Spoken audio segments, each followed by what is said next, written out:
Bharatiya Janata party જે અત્યારે માલધારીઓને પહેલા એની ગાયો એની પાસેથી છીનવી લીધી, આમ તો એવું જ કહેવાય, કારણ કે ગાયો વગરના કરી નાખ્યા. આમ તો સૌથી પહેલા ગૌચર વગરના કર્યા, પછી ગાયો વગરના કર્યા, અને હવે મકાનો વગરના જે કરી રહી છે એની વચ્ચે જો કોઈક રીતે સમાધાનના ભાગરૂપે એ પાછું માલધારીઓને સ્વાભિમાનપૂર્વક એમની જગ્યાઓ, એમના મકાનો, એના માટે કંઈ રસ્તો નીકળતો હોય તો બિલકુલ ત્યાં જવાના બદલે અમે તો જ્યારે આ નિર્ણય થઈ જશે અને બધું લોકોને એમનું અધિકારનું પાછું મળી જશે તો એ નિર્ણય કરતા માનો કે ભાજપનો હશે તો પણ અમે એને તો ફૂલહારથી વધાવવા માટે આવશું.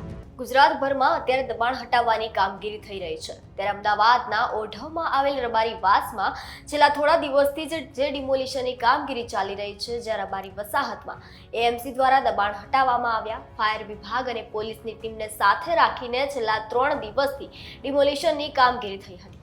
વધુ વિગતે વાત કરીએ આ વિડીયોમાં. નમસ્કાર, વાઇબ્સ ઓફ ઇન્ડિયા સાથે હું યશસ્વી. ડિમોલિશનને લઈને અનેક લોકો ઘર વિહોણા થયા અને આ લોકોની વેદના સાંભળવા લાલજી દેસાઈ રબારી વાસ ખાતે જવાના હતા અને ત્યાં જઈને ડિમોલિશનની કામગીરીમાં કેટલા ઘર તૂટ્યા છે, કેટલા લોકો ઘર વિહોણા થયા છે તેને લઈને સમગ્ર જાણકારી મેળવવા. પરંતુ ત્યાંથી લાલજી દેસાઈને એવો મેસેજ મળેલો કે ત્યાં ભારતીય જનતા પાર્ટીના નેતા અને ધારાસભ્યની કંઈક મીટિંગ થવાની છે, જેથી કરીને લાલજી દેસાઈએ રબારી વાસ ખાતે જવાનું થોડા દિવસ પછી રાખ્યું છે. ત્યારે લાલજી દેસાઈએ એક વિડીયોમાં બનાવીને પોતાનું નિવેદન શું આપ્યું હતું તે સાંભળીએ. નમસ્કાર મિત્રો,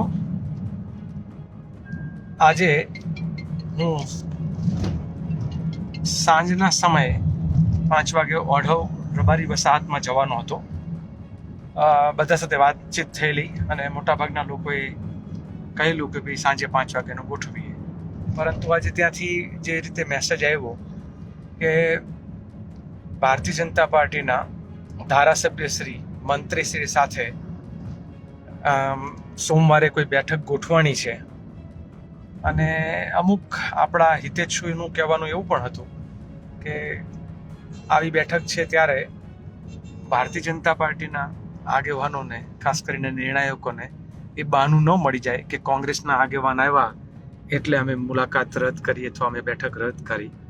અમે નક્કી કરીએ છીએ કે જો અમારા નહીં આવવાથી ઓઢવ વિસ્તારમાં સમાજનું ભલું થતું હોય, ભારતીય જનતા પાર્ટી જે અત્યારે માલધારીઓને પહેલા એની ગાયો એની પાસેથી છીનવી લીધી, આમ તો એવું જ કહેવાય, કારણ કે ગાયો વગરના કરી નાખ્યા.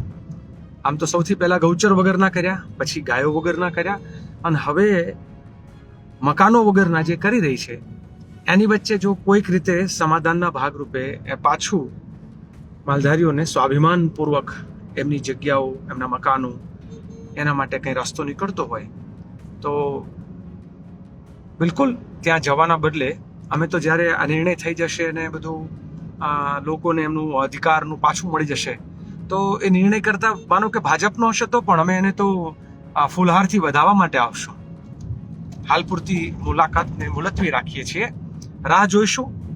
પરંતુ એક વાત ચોક્કસ છે, ભારતીય જનતા પાર્ટી જે કોણીય ગોળ ચોંટાડવાની જે આખી માનસિકતા સાથે કામ કરે છે, આ કોણીય ગોળવાળી વાત આમાં નહીં ચાલે. જરૂર પડશે તો સમાજના, ગરીબોના, વંચિતોના, આ બધા માટે થઈને, એ આદિવાસી હોય, દલિત હોય, ઓબીસી હોય, લઘુમતી હોય, જનરલ ગરીબ વર્ગના કોઈ વ્યક્તિ હોય, બધા માટે માનસિક રીતે લડવાની તૈયારી છે. એ માનસિકતા પણ છે. તો આ રીતે લડવા માટેની તૈયારી સાથે હું એટલું ચોક્કસ કહીશ કે કોઈ ચોક્કસ નિર્ણય સમય મર્યાદામાં નહીં આવે તો ઉપવાસ આંદોલનની જરૂર પડશે તો ત્યાં ઉપવાસ ઉપર ઉતરવાનું પણ અમે નક્કી કરશું. હાલ પૂરતું આજે સાંજે 5 વાગે જે હું ઓઢવ આવવાનો હતો એ આપણે મુલતવી રાખીએ છીએ. ફરી વખત ત્યાંથી જ્યારે પણ બધા મળીને કહેશે કે હવે ત્યાં બેઠક કરવી જોઈએ, મળવું જોઈએ, તો ત્યારે જવાનું ગોઠવશું. નિર્ણય નેહડાનો, નિર્ણય સમાજનો. શિરોમાન્ય. આ વિષય પર તમારું શું માનવું છે તે કોમેન્ટ સેક્શનમાં જણાવો અને વધુ અપડેટ્સ માટે જોતા રહો વાઇબ્સ ઓફ ઇન્ડિયા. આભાર.